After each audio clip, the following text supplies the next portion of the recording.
Assalamualaikum warahmatullahi wabarakatuh.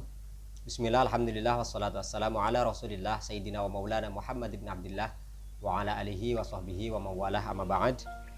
Pada kesempatan sebelumnya kita sudah membahas mengenai dua rukun puasa Ramadan, yaitu yang pertama niat yang dilakukan pada malam hari, dan yang kedua adalah al-imsak atau menahan diri dari segala hal yang membatalkan puasa. Karenanya pada kesempatan kali ini kita akan membahas mengenai apa saja yang dapat membatalkan puasa. Dalam hal ini saya mengutip pendapat atau apa yang disampaikan oleh Imam Abu Syuja' di dalam kitabnya Fathul Qorib. Di sana beliau menyebutkan ada 10 macam hal yang dapat membatalkan puasa Ramadan. Apa saja? Yang pertama adalah ma wasola amdan ilal jaufi war ro'si. Maksudnya adalah yang pertama dan yang kedua ya.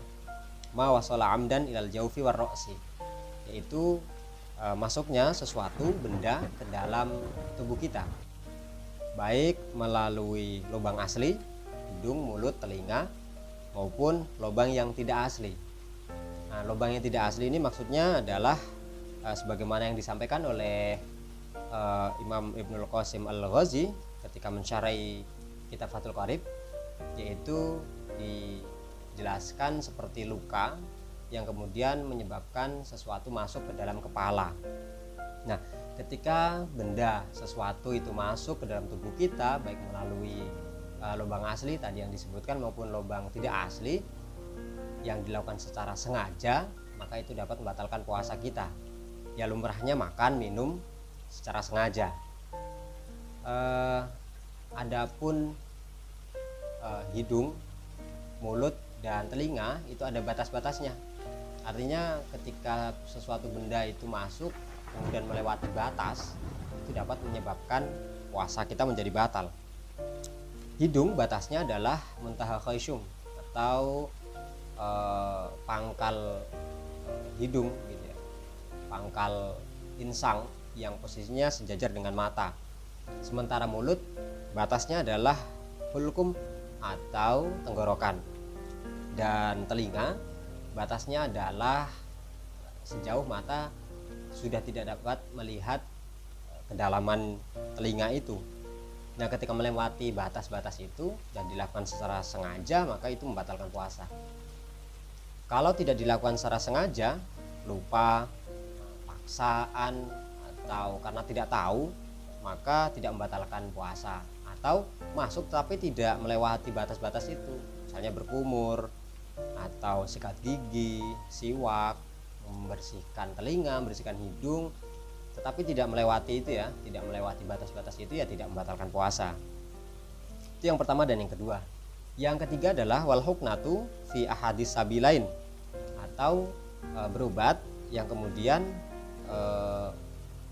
memasukkan sesuatu ke dalam dua jalan, maksudnya kubul dan dubur ya. Dalam kitab fikih itu kubul dan dubur disebut dengan sabilain.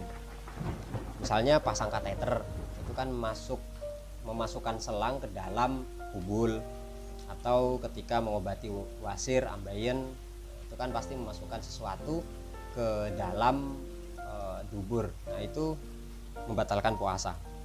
Yang keempat adalah wal qai'u amdan, mutah secara sengaja. Artinya kalau mutahnya tidak sengaja, mutahnya secara alami, tidak membatalkan puasa. Yang kelima wal wat'u amdan fil farji, wati atau hubungan senggama, hubungan seksual yang dilakukan oleh suami istri secara sengaja di siang hari bulan Ramadan, maka itu membatalkan puasa Ramadan. Tidak saja membatalkan, tetapi juga ada konsekuensi yang sangat berat. Dia harus membayar kafaroh. Membayar kafarohnya memilih antara puasa dua bulan berturut-turut yang dilakukan benar-benar 2 bulan berturut-turut, atau memberikan makan 60 orang miskin yang satu orang miskinnya adalah 1 mud. 1 mud itu 0,6 liter makanan pokok atau 3/4 kg makanan pokok, diberikan kepada 60 orang miskin. Sebelum melanjutkan yang keenam, karenanya begini, ini menjadi perhatian untuk kita. Misalnya ada saudara, ada tetangga yang menikah, kita kasih tahu sebaiknya jangan mepet-mepet bulan Ramadan. Karena yang sudah yang terjadi, pengantin baru begitu tidak dapat menahan nafsunya, kemudian batal dengan cara wati ini. Ya tadi sebagaimana saya sampaikan di awal, resikonya atau kafarohnya sangat besar karenanya sebaiknya tidak dilakukan atau bisa memilih waktu yang lain gitu ya.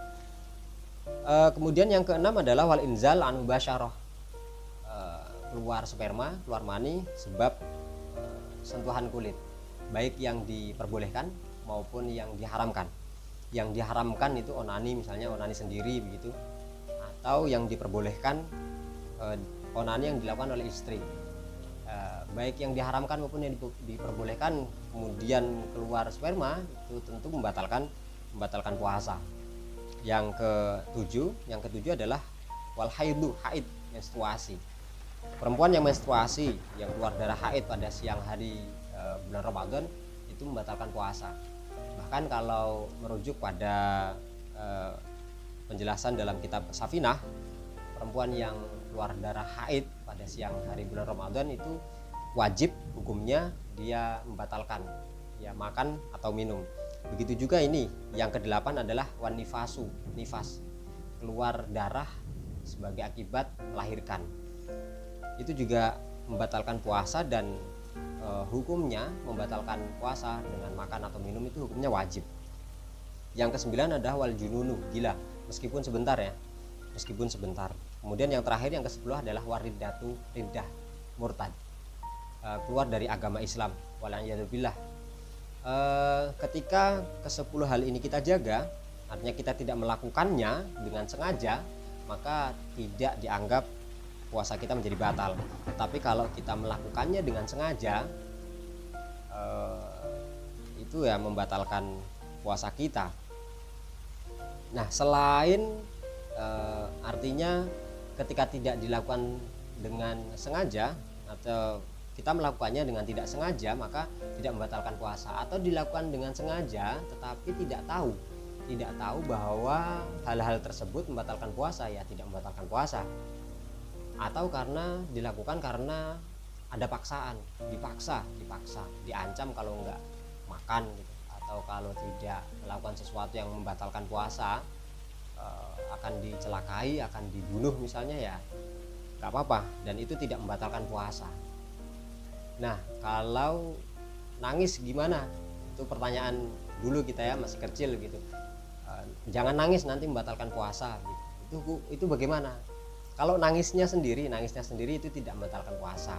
Tapi kalau kemudian air matanya netes, kemudian mengalir ke mulut, kemudian tertelan, itu baru membatalkan puasa. Jadi puasanya batal karena menelan air mata, bukan karena menangisnya. Ya, nah itu 10 hal yang dapat membatalkan puasa. Mudah-mudahan bermanfaat. Wallahu a'lam bishawab. Wassalamualaikum warahmatullahi wabarakatuh.